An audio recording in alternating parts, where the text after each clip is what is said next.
Luto taob. Sorry guys. Ato nilutoon guys. Hindo na ni siya guys ha. Ako na ni siyang lutoon na diretso guys kay napagod na akong kanakot. Taod-taod na ni siya dire. Naguna lang po lungag. Ayan. Time check po tayo. Alas 5 na po. Kasi mamaya nit-nit na din sa aking ubuhan. Ayan. Ako na nilunod. Sorry guys. Utang ni guys. Walay sagol. Oh, tahan ko lang more of tawag nito. Kanang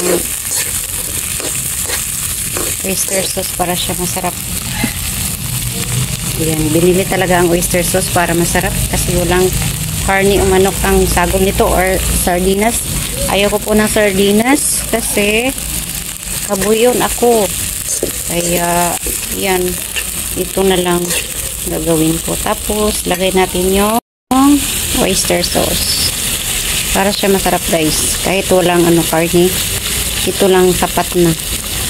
Mahigop na nimo ang sabaw guys. Then lagyan natin ng sabaw na marami. Yan. And lagyan natin ito kunti ng toyo guys para siya ma-absorb talaga yung sarap niya na walang karne. Ilagay na natin yung toyo konti. Yan. Siga niya. Siga. Apoy pala. Ayan. Wala. Naubusan ng gasol. So dito mo lang muna kasi may kahoy naman. Ayan. Takpan natin muna sandli. Ayan, takpan natin. Taod-taod ato ng mga 2 minutes guys. 3 minutes ato na ng tangan o water. Ayan na po siya. So, lagyan na natin ng tubig guys para maluto na din siya. Kunti lang.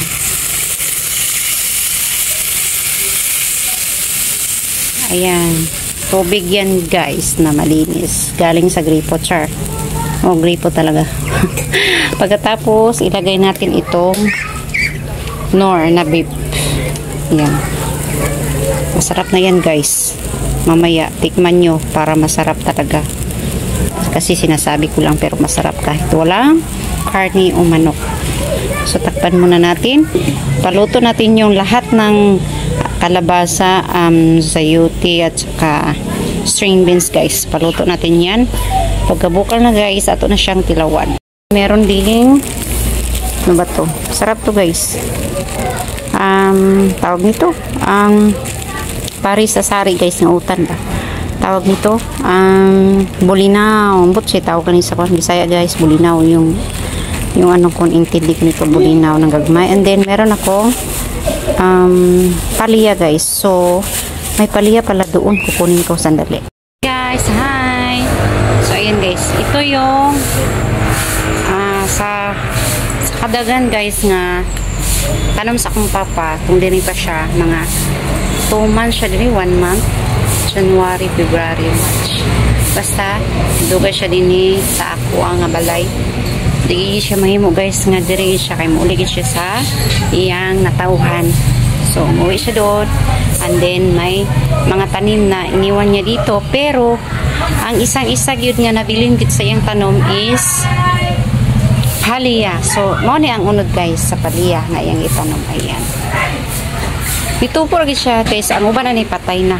So kanina lang siya ang nabilin. So ato ning lutuon, and then meron pang kung binili na tag 15 ang putos. Ayan, 2.25. Ayan, di na to ni isagol. So ato ni hiwa-iwaan karon guys, daan kay kung ugma pa basin malata pa siya ba.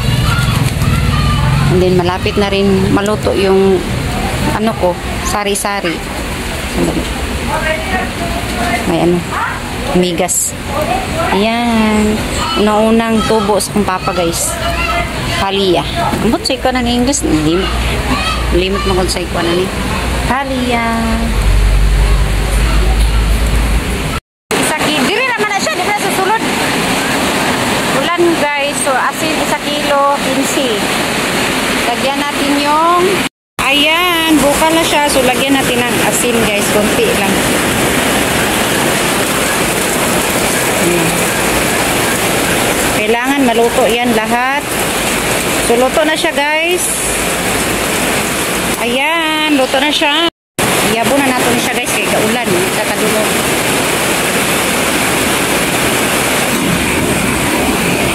Then, magluto ko,